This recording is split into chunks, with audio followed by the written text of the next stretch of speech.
Hello అండి. Welcome to our YouTube channel విద్యా భరోసా. So guys, ఈ వీడియోలో భారతీయ సమాజం నుంచి యువత అశాంతి మరియు ఆందోళన అనేటువంటి అంశం మీద వీడియో చేయడం అయితే జరిగిందండి. ఈ వీడియోని ఎక్కడ స్కిప్ చేయకుండా పూర్తిగా చివరి వరకు చూడండి. అప్పుడే మీకు ఈ టాపిక్ మీద ఒక పూర్తి అవగాహన రావడం అనేటువంటిది జరుగుతుంది. అలాగే మన ఛానల్ ఇంకా ఎవరైతే సబ్స్క్రైబ్ చేసుకోలేదో వారు వెంటనే సబ్స్క్రైబ్ చేసుకోండి. అలాగే పక్కన ఉన్నటువంటి బెల్ ఐకాన్ మీద క్లిక్ చేసి నోటిఫికేషన్స్ అన్ని కూడా ఆన్‌లో పెట్టుకోండి. ఇక లేట్ చేయకుండా వీడియోలోకైతే వెళ్ళిపోదామండి. మొదటి ప్రశ్న: ప్రపంచంలో అత్యధిక యువత కలిగిన దేశమేది? ఆన్సర్ ఆప్షన్ 3 భారతదేశం. సో, మనకు కేంద్ర గణాంక కార్యక్రమాల అమలు మంత్రిత్వ శాఖ భారత్‌లో యువత యూత్ ఇన్ ఇండియా 2022 అనేటువంటి పేరుతో 2022 జూలై 7న ఒక నివేదికను విడుదల చేయడం అనేటువంటిదైతే జరిగిందండి. సో, ఇందులో ఏం చెప్పింది అంటే, దేశవ్యాప్తంగా ఉన్నటువంటి యువత జనాభా తగ్గిపోతున్నప్పటికీ కూడా ప్రపంచవ్యాప్తంగా చూస్తే భారతదేశంలోనే మనకు యువత జనాభా అనేటువంటిది అధికంగా ఉన్నట్లు ఈ నివేదికలో వెల్లడించడం అనేటువంటిదైతే జరిగిందండి. రెండవ ప్రశ్న: జాతీయ యువజన విధానం నేషనల్ యూత్ పాలసీ 2014 ప్రకారం భారతదేశంలో యువత వయస్సు ఎంత? సో, ఇక్కడ ప్రశ్న ఏమిటి అంటే, నేషనల్ యూత్ పాలసీ 2014 ఏదైతే ఉందో దీని ప్రకారం భారతదేశంలో ఏ వయస్సు మధ్య ఉన్నటువంటి వారిని యువతగా భావిస్తారు అనేటువంటిది ప్రశ్న అండి. సో, మనకు ఆన్సర్ ఆప్షన్ 3 15-29 సంవత్సరాల మధ్య వయసున్నటువంటి వారిని మనకు యువతగా కన్సిడర్ చేయడం అనేది జరుగుతుందండి. ఈ జాతీయ యువజన విధానం 2003 యొక్క స్థానంలో యువత అన్ని రకాలుగా అభివృద్ధి చెందడానికి వీలుగా ఈ జాతీయ యువజన విధానం 2014ను ఫిబ్రవరి 2014లో రూపొందించడం అనేది జరిగిందండి. అలాగే ఈ విధానం యొక్క విజన్ ఏమిటి అంటే, దేశంలో ఉన్నటువంటి యువత తమ పూర్తి సామర్థ్యాలను వినియోగించుకునే విధంగా వారిని ప్రోత్సహించి, తద్వారా భారతదేశాన్ని ఒక ఉన్నతమైన స్థానంలో ఉంచటం ఈ విధానం యొక్క ముఖ్య విజన్ అండి. తర్వాత ప్రశ్న: భారత్‌లో యువత యూత్ ఇన్ ఇండియా నివేదికను విడుదల చేసే మంత్రిత్వ శాఖ ఏది? ఆన్సర్ ఆప్షన్ 4 కేంద్ర గణాంక కార్యక్రమాల అమలు మంత్రిత్వ శాఖ. దీనినే ఇంగ్లీష్‌లో ministry of statistics programme implementation అని అంటారండి. ఈ శాఖ యూత్ ఇన్ ఇండియా అనేటువంటి పేరుతో 2022 జూలై 7న ఒక నివేదికను విడుదల చేయడం అనేది జరిగిందండి. ఈ నివేదికలో దేశవ్యాప్తంగా యువత జనాభా తగ్గుతున్నప్పటికీ ప్రపంచవ్యాప్తంగా చూస్తే యువత భారత్‌లోనే అత్యధికంగా ఉన్నట్లు మనకు ఈ నివేదికలో వెల్లడించడం అనేది జరిగిందండి. సో గైస్, ఈ వీడియో నచ్చితే ప్లీజ్ ఒక చిన్న లైక్ చేయడం మాత్రం మర్చిపోకండి. మీరు లైక్ చేయడం ద్వారా మాకు కొంత సపోర్ట్‌గా ఉండడం అయితే జరుగుతుంది. అలాగే ఇలాంటి మరెన్నో యూజ్‌ఫుల్ వీడియోస్‌ను మీకు అందివ్వటానికి మాకు కొంచెం ఎంకరేజ్‌మెంట్‌గా ఉండటం అయితే జరుగుతుందండి. సో ప్లీజ్ వీడియో నచ్చితే ఒక చిన్న లైక్ చేయడం మాత్రం మర్చిపోకండి. సో గైస్, హిస్టరీ సబ్జెక్ట్ నుంచి ఒక క్వెషన్ అండి. సాహిత్య ఆధారాలలో 4 వేదాలలో అతి ప్రాచీనమైనది ఏది? సో గైస్, ఈ ప్రశ్నకు మీకు సమాధానం తెలిస్తే కింద కామెంట్ సెక్షన్‌లో మీ యొక్క సమాధానాన్ని తెలుపగలరు.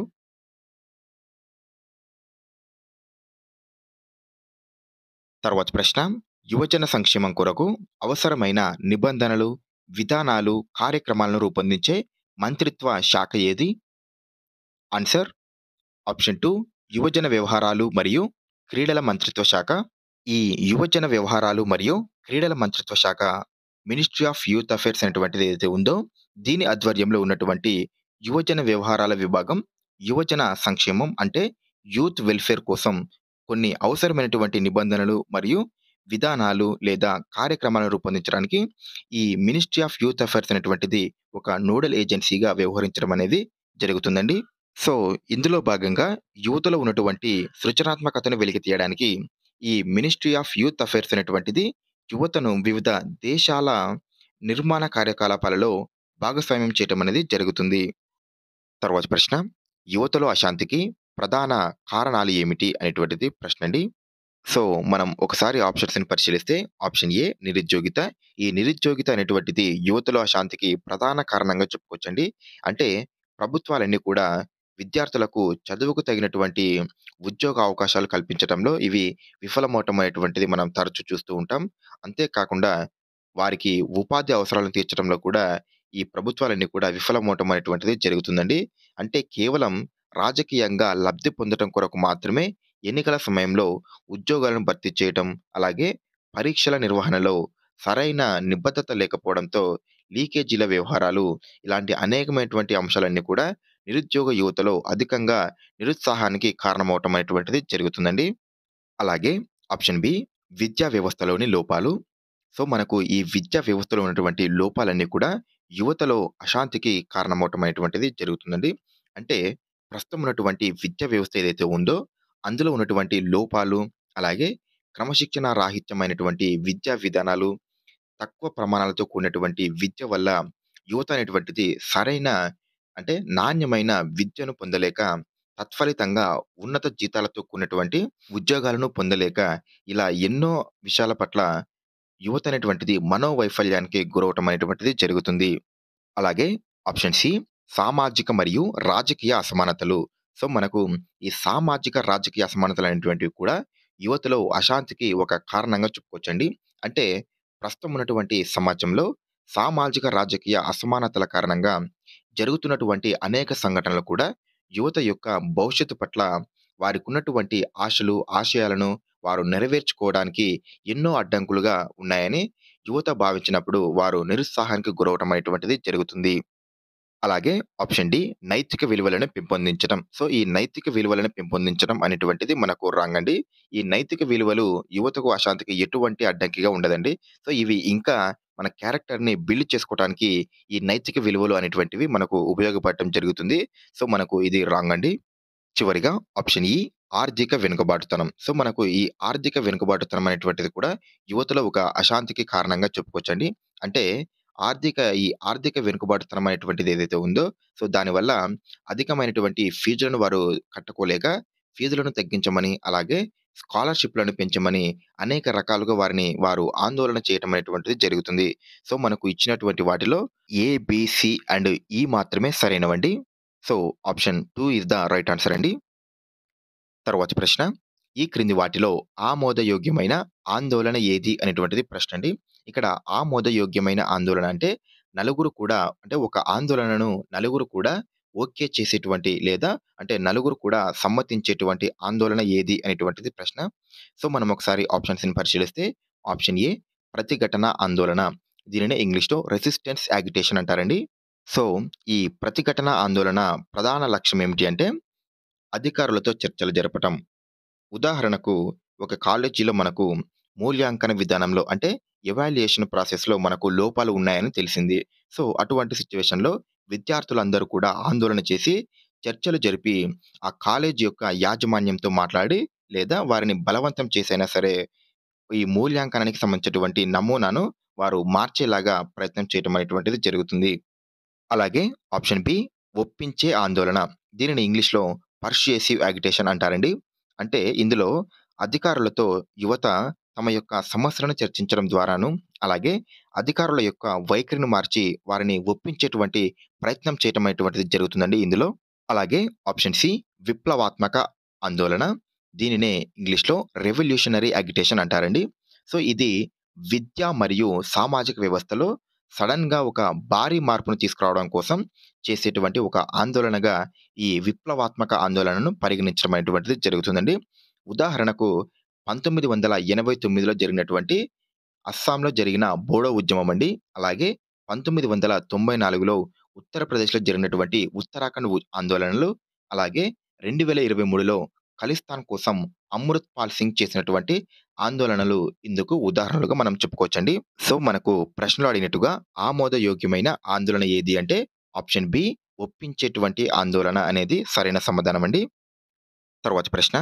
క్రింది వాటిని జతపరచుము అనేటువంటిది ప్రశ్న అండి. అయితే క్రింద కొన్ని ఐక్యరాజ్య సమితి సంస్థలు, అలాగే ప్రాంతీయ సంస్థలు యువత అనేటువంటి పదానికి కొన్ని భిన్నమైన వయస్సులను సూచించడం అనేది జరిగిందండి. వాటిని సరైన వాటితో జతపరచండి అనేటువంటిది ప్రశ్న. సో, ఒకసారి ఆప్షన్స్‌ని పరిశీలిస్తే ఆప్షన్ ఏ యూఎన్ హ్యాబిటేట్. ఈ యూఎన్ హ్యాబిటేట్ అనేటువంటి సంస్థ 15-32 సంవత్సరాల మధ్య వయసున్నటువంటి వారిని యువతగా పరిగణించడం అనేది జరిగిందండి. అలాగే option be the African youth charter. ఈ సంస్థ 15-35 సంవత్సరాలు ఉన్నటువంటి వారిని యువతగా పరిగణించడం అనేది జరిగింది. అలాగే ఐఎల్ఓ ఇంటర్నేషనల్ లేబర్ ఆర్గనైజేషన్. ఈ సంస్థ 15-24 మధ్య వయసున్నటువంటి వారిని యువతగా పరిగణించడం అనేది జరిగిందండి. అలాగే ఇండియన్ గవర్నమెంట్ 15-29 మధ్య వయసున్నటువంటి వారిని యువతగా పరిగణించడం అనేది జరిగిందండి. సో, మనకు ఇచ్చినటువంటి వాటిలో ఆప్షన్ 2 అనేటువంటిది సరైన సమాధానం అండి. సో, గైస్ ఈ వీడియో నచ్చితే ప్లీజ్ ఒక చిన్న లైక్ చేయడం మాత్రం మర్చిపోకండి. మీరు లైక్ చేయడం ద్వారా ఇలాంటి మరెన్నో యూజ్‌ఫుల్ వీడియోస్‌ని మీకు అందివ్వటానికి మాకు కొంచెం ఎంకరేజ్‌మెంట్‌గా ఉండటం అయితే జరుగుతుందండి. సో, ప్లీజ్ వీడియోని లైక్ చేయడం మాత్రం మర్చిపోకండి. తర్వాతి ప్రశ్న. ఈ క్రింది వానిలో national means cum merit scholarship స్కీమ్‌కు సంబంధించి సరి అయినవి గుర్తించండి అనేటువంటిది ప్రశ్న అండి. సో, మనం ఒకసారి ఆప్షన్స్‌ని పరిశీలిస్తే ఆప్షన్ ఏ రాష్ట్ర ప్రభుత్వాలు సంబంధిత రాష్ట్రాలలో ప్రతిభావంతులైన బలహీన వర్గాల డ్రాపౌట్‌ను తగ్గించడానికి స్కాలర్‌షిప్ అందించే పథకం అనేటువంటిది ఇవ్వటం జరిగిందండి. సో, ఇది రాంగ్ అండి. ఎందుకు అనేటువంటిది మనం ఒకసారి గమనిస్తే ఇది రాష్ట్ర ప్రభుత్వానికి సంబంధించినటువంటి పథకం కాదండి. ఇది విద్యా మంత్రిత్వ శాఖ ఆధ్వర్యంలోని పాఠశాల విద్య మరియు అక్షరాస్యత విభాగంచే 2008లో ప్రారంభించబడిన ఒక కేంద్ర ప్రాయోజిత స్కాలర్‌షిప్ పథకమండి ఇది. సో, ఈ పథకం యొక్క ముఖ్య ఉద్దేశ్యం ఏమిటి అంటే, బలహీన వర్గాలలో ప్రతిభావంతులైన డ్రాపౌట్‌లను తగ్గించడానికి స్కాలర్‌షిప్‌ను అందించేటువంటి పథకమండి ఇది. అలాగే ఆప్షన్ బి 10-12వ తరగతి వరకు ప్రభుత్వ, స్థానిక సంస్థ, ప్రభుత్వ సహాయక పాఠశాలల్లో చదివేవారు అర్హులు అనేటువంటిది ఇవ్వటం జరిగిందండి. సో, మనకు ఇది కూడా రాంగేనండి.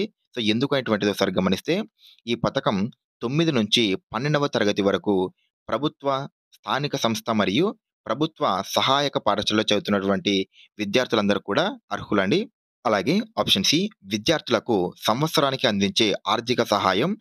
12,000 అనేటువంటిది ఇవ్వటం జరిగిందండి. సో, మనకు ఇది సరైనదండి. ఈ పథకంలో భాగంగా విద్యార్థులకు అందించేటువంటి ఆర్థిక సహాయం 2017 ఏప్రిల్ 1 నుంచి రూ.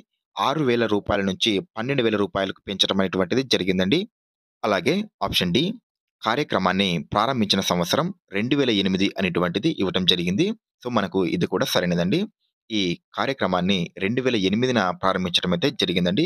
సో, మనకు ఇచ్చినటువంటి వాటిలో సి మరియు డి మాత్రమే సరైనది కాబట్టి ఆప్షన్ 4 అనేటువంటిది సరైన సమాధానం అండి. తరువాతి ప్రశ్న. యువత సంక్షేమం కొరకు భారత ప్రభుత్వం 2017 ఇక్కడ 16 అని తప్పుగా పడిందండి. క్షమించాలి. 2017 ఏప్రిల్ 1వ తేదీన రూపొందించిన రాష్ట్రీయ యువ సశక్తీకరణలో విలీనమైన కార్యక్రమాలు ఏవి అనేటువంటిది ప్రశ్న అండి. సో, ఇక్కడ ఈ రాష్ట్రీయ యువ సశక్తీకరణ్ అనేటువంటి కార్యక్రమం ఏదైతే ఉందో, ఇందులో 2017 ఏప్రిల్ 1వ తేదీన ఒక 8 కార్యక్రమాలను విలీనం చేసి ఈ రాష్ట్రీయ యువ సశక్తీకరణ్ అనేటువంటి కార్యక్రమాన్ని భారత ప్రభుత్వం రూపొందించడం అయితే జరిగిందండి. ఇందులో విలీనమైనటువంటి కార్యక్రమాలు ఏవి అనేటువంటిది ప్రశ్న. సో, మనం ఒకసారి ఆప్షన్స్‌ని పరిశీలిద్దాం. ఆప్షన్ ఏ నెహ్రూ యువ కేంద్ర సంఘటన్. సో, మనకు ఇది సరైనదండి. ఈ నెహ్రూ యువ కేంద్ర సంఘటన్ అనేటువంటి కార్యక్రమాన్ని రాష్ట్రీయ యువ సశక్తీకరణలో విలీనం చేయటం అయితే జరిగిందండి.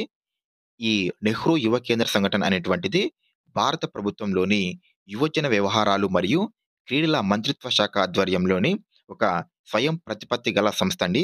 దీనిని 1972లో యువకుల్లో వ్యక్తిత్వాన్ని మరియు నాయకత్వ లక్షణాలను పెంపొందించి వారిని దేశ నిర్మాణ కార్యక్రమాలలో చురుకైన భాగస్వాములుగా చేసేటువంటి లక్ష్యంతో ఈ కార్యక్రమాన్ని రూపొందించడం జరిగింది. అలాగే ఆప్షన్ బి జాతీయ యువజన దళం ఈ కార్యక్రమాన్ని 2010-11 నుంచి నెహ్రూ యువ కేంద్ర సంఘటనలో భాగంగా ఈ పథకాన్ని అమలు చేయటం అనేటువంటిది జరుగుతుందండి. ఇందులో ఎవరికైతే క్రమశిక్షణ మరియు అంకిత భావం కలిగి జాతి నిర్మాణానికి తోడ్పడాలి అనేటువంటి దృక్పథం కలిగి ఉంటారో అటువంటి యువత సమూహాన్ని ఏర్పాటు చేసి వారు యువ సమూహానికి ఒక రోల్ మోడల్‌గా ఉండేలాగా వారిని తీర్చిదిద్దడం ఈ పథకం యొక్క ప్రధాన లక్ష్యమండి. అలాగే ఆప్షన్ సి యూత్ హాస్టల్స్. ఈ యూత్ హాస్టల్స్‌ని కూడా మనకు రాష్ట్రీయ యువ సశక్తీకరణలో విలీనం చేయటం అనేటువంటిది జరిగిందండి. ఈ యూత్ హాస్టల్స్‌ని భారతదేశంలోని ఉన్నత సంస్కృతి సంప్రదాయాలపై అవగాహనని పెంచేటువంటి లక్ష్యంతో యువతను స్వాగతించి వారికి సామాజిక వాతావరణాన్ని అందించడానికి ఈ యూత్ హాస్టల్స్‌లను కేంద్రం మరియు రాష్ట్ర ప్రభుత్వాలు కలిపి ఏర్పాటు చేయడం అయితే జరుగుతుందండి. అలాగే ఆప్షన్ డి జాతీయ యువజన కౌమార దశ అభివృద్ధి కార్యక్రమం. సో, మనకు దీన్ని కూడా రాష్ట్రీయ యువ సశక్తీకరణలో విలీనం చేయడం అనేటువంటిది జరిగిందండి. ఈ కార్యక్రమంలో భాగంగా ఎవరైతే 10-19 సంవత్సరాల వయసు గల కౌమారులు, అలాగే 15-29 సంవత్సరాల వయసు గల యువకులు ఉంటారో అటువంటి వారి యొక్క అభివృద్ధి కోసం కార్యక్రమాలు చేపట్టే ప్రభుత్వ లేదా ప్రభుత్వేతర సంస్థలు ఏవైతే ఉంటాయో వాటికి ఆర్థిక సహాయం అందించడం అనేది ఈ కార్యక్రమం ద్వారా చేయటం అనేది జరుగుతుందండి. అలాగే ఆప్షన్ ఈ జాతీయ సేవా పథకం. ఈ కార్యక్రమాన్ని మనకు 1969లో ప్రారంభించడం జరిగిందండి. అయితే దీన్ని కూడా రాష్ట్రీయ యువ సశక్తీకరణలో విలీనం చేయడం కూడా జరిగింది. ఈ కార్యక్రమంలో ఏం జరుగుతుంది అంటే యువ విద్యార్థులు ఎవరైతే ఉంటారో వారందరిలో కూడా స్వచ్ఛంద సేవ ద్వారా వ్యక్తిత్వ వికాసాన్ని పెంపొందించడం అనేటువంటిది ఈ కార్యక్రమం యొక్క ప్రధాన లక్ష్యం అండి. సో మనకు ఇచ్చినటువంటి వాటిలో అన్ని అంశాలు కూడా సరైనవే కాబట్టి option 4 is the right answer అండి. తర్వాత ప్రశ్న, ఈ క్రింది వాటిని జతపరచుము అనేటువంటిది ప్రశ్న అండి. అయితే క్రింద కొన్ని పథకాలు మరియు వాటి యొక్క అంశాలు ఇవ్వటం అనేటువంటిది జరిగింది. వాటిని సరైన వాటితో జతపరచండి అనేటువంటిది ప్రశ్న అండి. సో మనం ఒకసారి ఆప్షన్స్ని పరిశీలిద్దాం. ఆప్షన్ ఏ జాతీయ సేవా పథకం. ఈ పథకం యొక్క ప్రధాన లక్ష్యం ఏమిటి అంటే స్వచ్ఛంద సేవల ద్వారా యువ విద్యార్థుల్లో వ్యక్తిత్వ వికాసాన్ని పెంపొందించడం. అలాగే ఆప్షన్ బి ప్రధానమంత్రి కౌశల్ వికాస్ యోజన. అయితే ఈ పథకాన్ని ఆప్షన్ 1 యువతకు నైపుణ్యాభివృద్ధి కొరకు సూక్ష్మకాలిక శిక్షణ ఇచ్చే ఉద్దేశంతో ఈ పథకాన్ని ఏర్పాటు చేయడం జరిగింది. అలాగే ఆప్షన్ సి ప్రధానమంత్రి ఉపాధి కల్పన కార్యక్రమం. ఈ కార్యక్రమంలో భాగంగా ఆప్షన్ 4 ఉపాధి కల్పన కోసమై అంటే నిరుద్యోగ యువతకు ఉపాధి కల్పన కోసమై ఉత్పత్తి రంగ సంస్థల స్థాపన కొరకు 10 లక్షల వరకు సబ్సిడీతో కూడినటువంటి రుణాన్ని ఇవ్వటం అయితే జరుగుతుంది. అలాగే ఆప్షన్ డి రాజీవ్ గాంధీ యువజన అభివృద్ధి సంస్థ. ఈ పథకంలో భాగంగా ఆప్షన్ 3 పోస్ట్ గ్రాడ్యుయేట్ చేసినటువంటి యువతలో శిక్షణ పరిశోధన ద్వారా వారి యొక్క సామర్థ్యాలను పెంపొందించడం అనేటువంటిది జరుగుతుందండి. So the final answer is A2, B1, C4 and D3 అండి. సో ఇదండి వాటి వీడియో. ఈ వీడియో నచ్చితే ప్లీజ్ ఒక చిన్న లైక్ చేయడం మాత్రం మర్చిపోకండి. అలాగే మన ఛానల్ ఇంకా ఎవరైతే సబ్స్క్రైబ్ చేసుకోలేదో వారు వెంటనే సబ్స్క్రైబ్ చేసుకోండి. Thank you.